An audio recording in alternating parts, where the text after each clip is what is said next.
Calma, Flávio, não atrapalha. O quê? Não atrapalha. Para o assunto, né? Deixa a tia falar a história direito. Então, aí quando a minha avó viu, ela chegou. Aí isso eu não falei que eu não voltasse, quando ela almoçasse, guardar sempre pra mim, que ia ver, aí ficou com a minha avó. E ela já tinha quantos anos? Aí Uns 20. ela tinha menos de 20, a minha mãe. Ela casou com 12, morou 8 anos com ele, quase 20. Aí ela, nessa feira de união, o meu pai trabalhava, não sei com o que era. E a minha avó fazia torta, não sei do nome, como é que chama agora. Fazia, como é que chama? Vendia lanche na rua? Sarapaté de porco. Aquela coisa gostosa. Ninguém, você não gosta? Eu gosto. Porque não é todo mundo sabe fazer direitinho, né? Aí, já vou contar para as duas palavras. Quando eu fui buscar, foi você? Não. Foi meu pai. Quando eu fui buscar o seu pai, eu fui daqui... O vô. Foi buscar o vô. Foi buscar o vô. Vô José. Que estava doente. Foi seu vô. Eu fui com o pensamento, eu disse, eu vou comer aquele sarapaté que eu comi há 20 anos atrás. E hoje a senhora come ainda um sarapaté? Aí eu comi, mas eu não comi mais, eu disse, aí teve uma feira, fiquei lá uma semana, e tinha a feira de quarta-feira.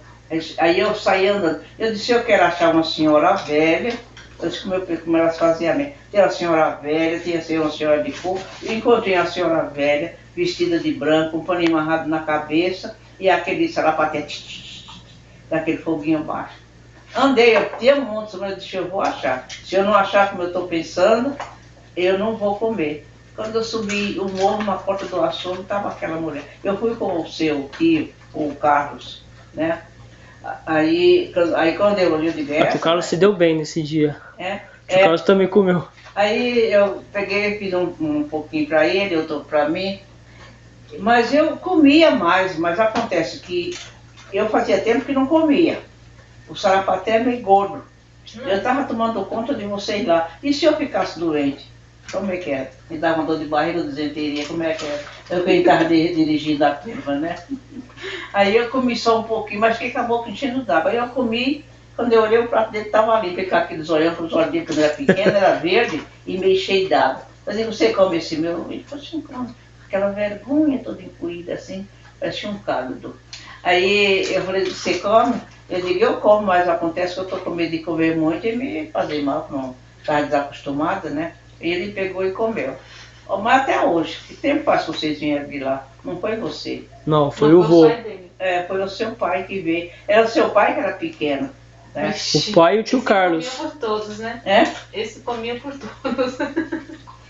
Era o seu pai, eu estou pensando que é você, eu faço confusão, né? Foi o seu pai que... Esse daí já deixa por lá. Então, mas aí o vô, o bisavô, ele trabalhava na feira também, onde sua mãe também vendia sarapatel de porco. Quando ele foi daqui? Quando ela voltou, não. O bisavô, o seu pai. Seu pai, quando conheceu sua mãe. Ele trabalhava na feira. Não, ele trabalhava aqui na CMTC. Não, o seu pai. Não, o seu pai, volta a história do seu pai. Não, o meu pai já é o outro lado, já é um lado pior. Então, mas quando que ele conheceu a sua mãe? Sim, então é isso que eu vou falar agora. E aí nisso, ele dava feira nesse União dos Palmares, aonde a minha avó morava. Nisso, chegou lá e encontrou a minha mãe. E a minha avó também trabalhava na feira. Ela dava torta, a palavra lá é torta, né? E a minha avó vendia torta na feira. E lá eles se encontraram. Cara. Ele achei que era conhecido da minha avó, eu não sei, né? Eu sei que ele ia... foi assim. Ele ia almoçar na torta que a minha avó cozinhava. Vendia torta na feira. Torta é uma que nem vende aqui, né? Mas aqui não sei como é que chama lá mais nada. Mas lá chamava torta. E ele ia todo dia almoçar. Quando ele foi lá almoçar, encontrou a minha mãe. Aí ficou tal e tal e tal. Ela disse conversa vai, conversa vem. Mas ela não, a minha avó não queria. Né? Ela tinha preconceito, porque ele era negro também. A minha avó era... E ela era loira também, do olho claro, a avó? Era sua avó? morena, mas era mista de índio, também tinha cabelão na cor. Porque naquele tempo mulher não usava cortar cabelo, né? E ela não queria. A minha mãe pega quem foge para o meu pai. A sua avó não queria, mãe, aí a avó fugiu. Não foi a minha avó, foi a minha mãe que fugiu. O meu pai deixou da mulher dele lá. Que era uma pinguça. E veio morar com a minha mãe. Vixe, ela bagunça toda, hein? Aí, como é que chama? O meu pai era bem de vida, né? Tinha já o casarão, tinha o campo. Aí foi morar nessa fazenda Cairara, onde nós nasceu. Aí nasceu primeiro o vô José, depois do tio Manezinho. Não, primeiro veio a minha irmã. Ela era mais velha? Ela era mais velha. Por isso que eu não conheci. Mas depois as coisas mudou. Porque inveja, minha filha, é a pior coisa do mundo. Se eu for contar essa outra parte, eu vou nascer o dia. A senhora já falou. Apareceu lá a família de negros, que era descendente de escravo, e foi morar lá perto. Morava em frente à casa, né? Então, mas eles tinham casa lá, eles construíram uma casa de taipa? Não, nós só que levantam umas madeiras e faz tudo de barro. Aí chegou essa família, era o casal com 12 filhos, com 10 filhos, eram 12 pessoas.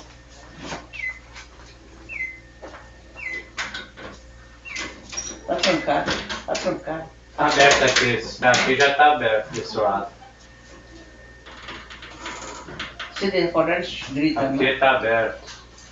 Tá aberto o quê? Daqui desse lado tá aberto. Em vez de descer pela escada, tá? Não é eles não. Sai, Sadam. Sadam. Será que foi como você tem Chico? Não, Sadam. Deixa eu ver. Sadam. Sai daí, Sadam. Deixa ele vir. Você vai apanhar, viu? Você tá muito sem vergonha hoje. Por quê? Aí se for contar isso daí, meu filho.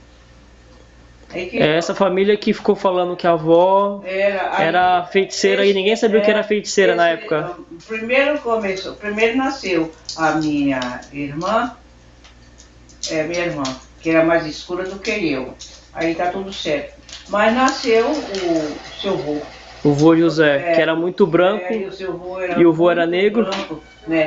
Aí ela encheu por ali. Tinha um olho claro. Vizinhança, que o meu irmão não era filho do meu pai, porque meu pai era preto, não podia ter um filho branco com ele, né? E aí tinha outra mulher que era muito conhecida, chamava-se Laurinda, era amiga da minha mãe. Eu não era nem nascida nesse tempo. E chegou e foi lá, disse, você sabe? Chamava minha mãe de Marica. Marica, você sabe que está vindo muita visita e visitar o meu irmão? Vinha gente no lugar chamado Cizinhuma, era uma estância como daqui na Penha, e foi lá visitar a minha mãe. Isso é porque por aí tá cheio que o seu filho não é filho do seu Bernardinho. O pessoal estava tudo curioso para saber quem era o menino que não era filho, teoricamente não era filho do seu pai. Aí aumentou a coisa. Aí teve briga, o meu pai... Que ia matar os miseráveis. Foi lá matar os crioulos, né? E ele pediu se o juiz não fosse dentro do brejo, que era entre a casa do meu pai e a casa deles, que passava um brejo no meio. Aí eu fui lá e foi aquele burro. Se resolver, e quando chegava às 6 horas da tarde, a minha irmã só dormia no colo da minha mãe. Ela dava uma madeira, não era uma madeira papa, dava papa, e ali ela dormia. Mas na casa desses pretos, via um fogo de acender, acendia e baixava. Ele acendia e baixava. E a minha mãe via aquilo, mas aguentava ali. Ela contou para o meu pai. Aí ele falou assim, se você tem medo, entra para dentro e fecha a sua porta.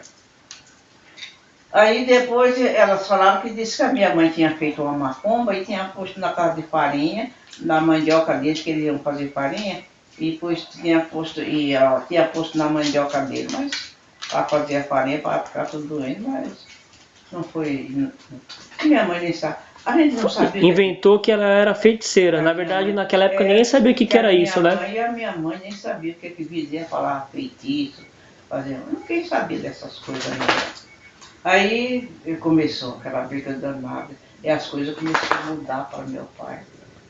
Meu pai tinha uma roça que não tinha tamanho. Eu conheci o lugar. Depois eles mudaram. E as coisas foram mudando, foi mudando. Cavalo, que fazia negócio com o cavalo, comprava no Agreste, trazia para Lagoas. Era, sabe quando a vida da pessoa tá boa?